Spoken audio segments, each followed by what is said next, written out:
মাননীয় ইমাম, আপনার সাম্প্রতিক ভিডিও বক্তব্যগুলোতে দেখা যাচ্ছে, আপনার সভা সমাবেশ সহ অন্যান্য যত বক্তব্যগুলোতে দেখা যাচ্ছে আপনি ইসলামের সামরিক নীতির কথা বারবার আলোচনায় আনতেছেন। এর কারণ কি? ইসলামের সামরিক নীতিটা আমি এই জন্যে আনছি যে আসলে যে কোনো জাতির উত্থানের জন্য একটা আদর্শ লাগে। আর বিশ্বময় এখন যদি আপনি প্রশ্ন করেন যে সকল জাতির হাতে মার খাচ্ছে কোন জাতি, নিঃসন্দেহে বলতে পারেন মুসলমান নামক জাতি।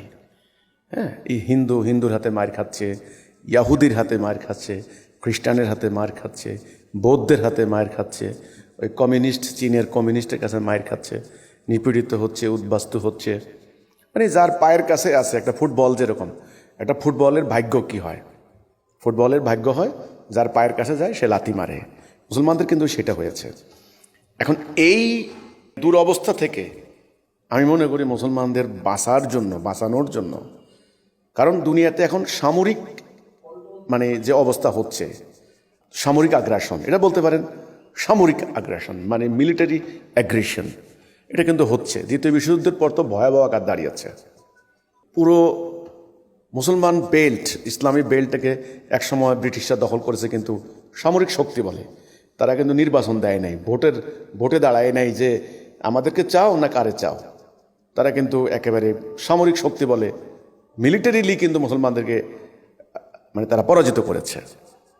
এবারে দেখেন ইরাক, সিরিয়া, আফগানিস্তান, লিবিয়া, এই সমস্ত রাষ্ট্রগুলি কিন্তু সামরিক শক্তি বলে নিশ্চিহ্ন করে দিয়েছে। আজকের যে ফিলিস্তিন, প্যালেস্টাইন, এটারে কিন্তু পুরো শেষ করে দিয়েছে সামরিক শক্তি বলে। কিন্তু ইরান প্রায় 16.5 লক্ষ বর্গ মাইলের একটা রাষ্ট্র, বিশাল রাষ্ট্র ইরান, বিশাল তেল সম্পদ যাদের মজুতে, সেই ইরানকে তারা সামরিক শক্তি বলে ধ্বংস করে দিয়েছে।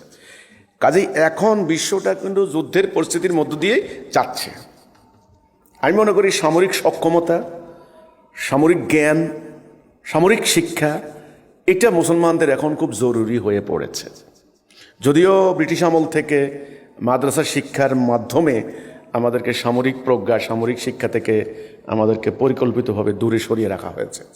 কোরআনের কেতালের আয়াতগুলি লুকিয়ে ফেলা হয়েছে। আমাদের আলেমরাও কেতালের মানে যুদ্ধ সংক্রান্ত কোনো মাসালা বলেন না। তারা বিভিন্ন রাজনৈতিক দলে বিভক্ত হয়ে নির্বাচন করেন, হুঙ্কার দেন, দলের বিরুদ্ধে মানুষদেরকে ভোট দেওয়ার জন্য, ভোট কেন্দ্রে যাওয়ার জন্য উদ্বুদ্ধ করেন। মানে ওদের শিখানো পলিটিক্স। আজকে বাংলাদেশ একটা সামরিক ঝুঁকির মধ্যে পড়েছে।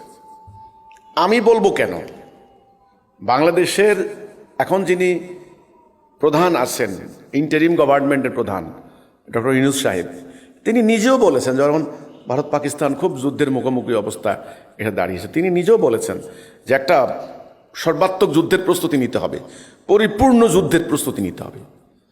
আপনি দেখেন বিশ্বের সকল রাষ্ট্র, প্রায় 2-1টি রাষ্ট্র ব্যতিক্রম, সবাই সামরিক বাজেট অনেক অনেক বেশি, শিক্ষা বাজেট, খাদ্য বাজেট থেকে সামরিক বাজেট অনেক বেশি। তো আমার কথা হলো, বর্তমান বিশ্বের বাস্তবতা আপনাদেরকে অনুধাবন করতে হবে, রিয়েলিটি থেকে মেনে নিতে হবে, প্র্যাকটিক্যাল হতে হবে। মানুষ বলেন না, বি প্র্যাকটিক্যাল। হ্যাঁ, বাস্তববাদী হন, তখন বুঝতে পারবেন যে আমাদের দেশটাও কিন্তু 71 সালে আমরা স্বাধীন হয়েছি বটে, কিন্তু এখন যে সামরিক থ্রেট, আপনি দেখেন মিয়ানমার, সেখানে আমরা 90% মুসলমান, আরও 22 লাখ মুসলমানকে তাড়িয়ে আমাদের দিকে ঢুকিয়ে দেওয়া হয়েছে। এখন তারা উদ্বাস্তু। খবর আসছে, আজকে কয়েকদিন থেকে খবর পাচ্ছি যে মিয়ানমারের মুসলমানরা তাদের বাড়িতে ফেরত যাওয়ার জন্য নানানভাবে তাদের সশস্ত্র গোষ্ঠী তৈরি হচ্ছে, বিভিন্ন সংগঠন তৈরি হচ্ছে। তো সংগঠনগুলি যদি হয়ে থাকে কোথায়? বাংলাদেশে। আবার ওই পারে আছে হলো আরাকান আর্মি, তারা পুরো রাখাইন রাজ্য দখল করে বসে আছে। তারা একটা অঘোষিত সরকার। মিয়ানমারের গভর্নমেন্ট তাদের কিছু করতে পারছে না। তাহলে একটা পর্যায়ে যদি এখান থেকে সশস্ত্র হামলা হয় আর ওরা যদি সেটা এদিকে মারে, তো তাহলে তো পরিস্থিতি খুব ভয়াবহ। এরই মধ্যে কিন্তু জাতিসংঘ ইনভলভ হয়ে গেছে ওখানে। আর বাংলাদেশের সীমানা প্রায় 4800 মতো প্রায় ভারতের সঙ্গে আমাদের সীমানা। সমগ্র সীমানার চারদিকে বিভিন্ন জায়গায় বিভিন্ন পয়েন্টে হাজার হাজার, আমাদের কাছে যে তথ্যগুলি আসছে মিডিয়ার মাধ্যমে, হাজার হাজার মুসলমানদেরকে এনে জড়ো করা হয়েছে, জোর করে মানে পুশ ইন বাংলাদেশে ঢুকানো হবে। এই হচ্ছে কথাটা। তো আমি মনে করি যে বাংলাদেশের বর্তমান যে অবস্থা, একদিকে চীন একটা পরাশক্তিত রাষ্ট্র, তারা এখানে আধিপত্য বিস্তার করার জন্য তারা চেষ্টা করছে।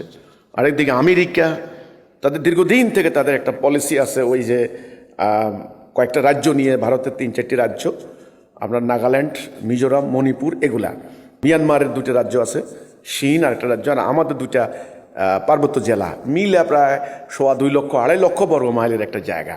এটা আমাদের সাবেক প্রধানমন্ত্রীও কিন্তু বলে গেছেন একটা খ্রিস্টান রাষ্ট্র বানানোর পরিকল্পনা হচ্ছে। গত সরকারের পরে বাংলাদেশের ভেতরে একটা চরম ভারত বিদ্বেষী রাজনৈতিক পরিবেশ বিরাজ করছে। বিভিন্ন ধর্মীয় সংগঠন তারা কথায় বার্তায় তারা উঠতে বসতে ভারতের বিরুদ্ধে তুমুল বক্তব্য দিচ্ছে। গতকালকে একটা ইসলামিক সংগঠনের বক্তব্য হচ্ছিল সোহরাওয়ার্দী উদ্যানে, লক্ষ লক্ষ মানুষ এসেছেন, সেখানে দেখবেন পুরো বক্তব্য জুড়েই কিন্তু ভারতের বিরুদ্ধে। তো কাজেই এখানে আর ভারতের ভেতর থেকে সরকারি দলের নেতারা এমন ভাষায় কথা বলেন যে এখানেও গাজার মতো পরিস্থিতি করতে হবে, গাজা যে ইসরায়েল যা করেছে এদেরকে তাই করতে হবে, ঠিক এই ভাষায় কথা বলেছে। তো সামগ্রিক পরিস্থিতি দেখে আমি স্পষ্টত বলতে চাই, বিশ্বটা একটা চরম যুদ্ধের পরিস্থিতির ভেতর দিয়ে যাচ্ছে। এখানে সামরিক শক্তি যাদের নাই, এখানে মিলিটারি পাওয়ার যাদের থাকবে না, সামরিক প্রস্তুতি যাদের থাকবে না, তাদের অস্তিত্ব থাকা মুশকিল আছে। হ্যাঁ থাকবে, আরেকজনের তাবেদারি করবেন, আরেকজনের দাসত্ব করবেন, তাবেদারি করবেন, সোজা কথা। তাদের কাছে আপনার রাজনৈতিক বন্দোবস্ত আটকা পড়ে যাবে, ব্যবসা বাণিজ্য তারা দখল করবে, ওইভাবে মানে মরার মতো বেঁচে থাকবেন আর কি, তাদের দাসত্ব করতে করতে। কিন্তু যদি আপনি আত্মমর্যাদা নিয়ে, সম্মান নিয়ে, জাতিসত্তা নিয়ে মাথা উঁচু করে দাঁড়াতে চান, আপনাকে অবশ্যই এখন সামরিক এই আলোচনাটা সামনে আনতে হবে। এটা আমার কথা নয়, ভূ রাজনৈতিক বাস্তবতা এবং বিশ্বের বর্তমান বাস্তবতা, এটা আনতে হবে। আমার কথা হচ্ছে, আমরা যারা মুসলমান, আমাদের একটা বিশ্বাস আল কোরআনের প্রতি আছে, আমাদের একটা আল্লাহর উলুহিয়ার প্রতি, আল্লাহর প্রতি বিশ্বাস, নবীর প্রতি বিশ্বাস, কিতাবের প্রতি আমাদের বিশ্বাস আছে। এই বিশ্বাসের ভিত্তিটা আমাদেরকে ঠিক রেখে আমাদের মুসলমানদেরকে একটা বার্তা এখন দিতে হবে যে দেখো, তোমরা শত্রু যখন হামলা করে তোমরা দলে দলে উদ্বাস্তু শিবিরে যাও। উদ্বাস্তু শিবিরে যাওয়া, ভিক্ষা করা তো ইসলামের শিক্ষা নয়। ইসলামের শিক্ষা হচ্ছে জিহাদ করো, কেতাল করো, শত্রুর আক্রমণে পালাবে না, পালালে আল্লাহর গজব, লানত। মোমেনদের, মুসলমানদের শহীদ হওয়ার জন্য, কোরআনে শহীদ হওয়ার জন্য সবচেয়ে বেশি উদ্দীপনা দেওয়া হচ্ছে। এবং আমরা এমন একজন নবীর উম্মত, আমাদের নবী কিন্তু সুফি, বৈরাগী, সাধু, সন্ন্যাসী এমন ছিলেন না, যে অর্থে বলা হয় আর কি, যে অর্থে, ওরকম না। তিনি ছিলেন প্রচণ্ড একজন দুর্ধর্ষ যোদ্ধা নবী। আমরা যোদ্ধা নবীর উম্মত। তিনি নিজে যুদ্ধ করেছেন 78টি যুদ্ধ। ওনার ইন্তেকালের পরে ওনার ঘরে কি পাওয়া গেছে? দুনিয়াবী সম্পদ বলতে কিছু নাই। চামড়ার একটা বালিশ, আর খেজুর পাতার একটা চাটাই, আর পানি খাওয়ার একটা মশক, এই আর তো কিছু নাই। 9খানা তলোয়ার, বল্লম, তীরকোষ, অনেকগুলি তীর, এইসব একটা অস্ত্রাগার, ছোটখাটো অস্ত্রাগার। নিজে 78টি যুদ্ধ করেছেন। তার হাতে তৈরি হয়েছে বিশ্ববিজয়ী যোদ্ধা সেনাপতি। তিনি রণাঙ্গনে আহত হয়েছেন, রক্তাক্ত হয়েছেন, তিনি জেল খেটেছেন, তিনি দেশান্তরিত হয়েছেন, গাছের লতা পাতা খেয়েছেন, তার অসংখ্য সাহাবী শহীদ হয়েছেন। উনি মাত্র 9-10 বছরে 12.5 লক্ষ বর্গ মাইল এলাকায় আল্লাহ দিন প্রতিষ্ঠা করেছেন। এমন একজন নবীর উম্মত কিভাবে দলে দলে পালিয়ে উদ্বাস্তু শিবিরে যায়? সেজন্য আমার কথা হচ্ছে, এখন আমাদের মুসলমানদেরকে বুঝাতে হবে, তোমার জন্য নামাজ যেমন ফরজ, যুদ্ধ করা ফরজ, রোজা যেমন ফরজ, যুদ্ধ করা ফরজ। জেহাদ না করলে তুমি মুমিনে হতে পারবে না। এখন তো জেহাদের কথা শুনলে ওই সন্ত্রাসী বলবে, জঙ্গি বলবে, আর ওরা তো বলবেই। তোমার ইসলাম নিয়ে তুমি দাঁড়াতে হবে এখন, না হলে তোমার আজকে ফিলিস্তিন গেছে, কালকে জর্ডান যাবে, পরশু মিশর যাবে, আর না গেলেও কি, ওরা তো ওদের গোলাম, তরশু ইরান যাবে, আর তুমি এখানে বসে বসে ও শিয়া, ও সুন্নি, এগুলো মারামারি করবা। তোমার আসলে রাষ্ট্র থাকবে না, দেশও থাকবে না।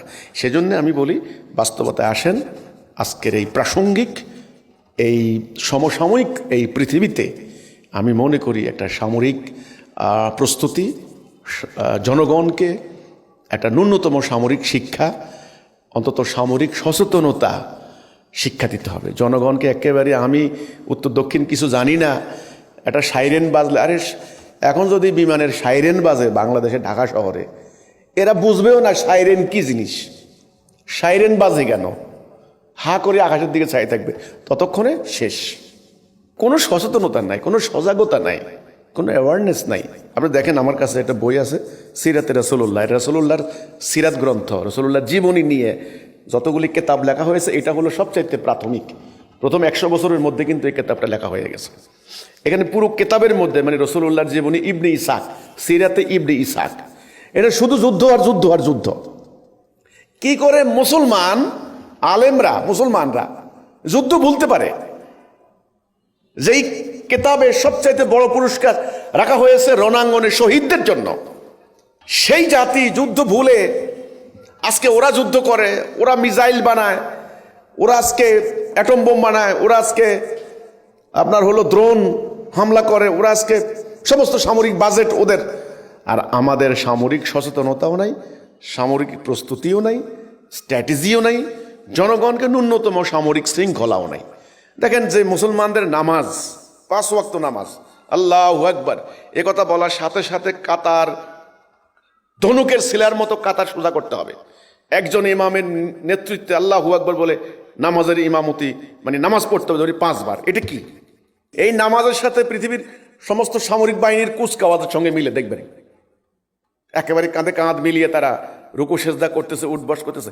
এই যে ঐক্য শেখাচ্ছে, আনুগত্য শেখাচ্ছে, যুদ্ধের নির্দেশ দেওয়া হচ্ছে, রাসূলুল্লাহ নিজে জেহাদ করলেন, জেহাদ না করলে মোমেন থাকতে পারবেন না, এত কিছু বলার পরেও যেই জাতি আজকে সামান্য অন্য জাতির হাতে মাইর খায়, এজন্যে আমরা বলছি তাদের সামনে এখন যুদ্ধের আলোচনা, জেহাদের আলোচনা প্রাসঙ্গিক।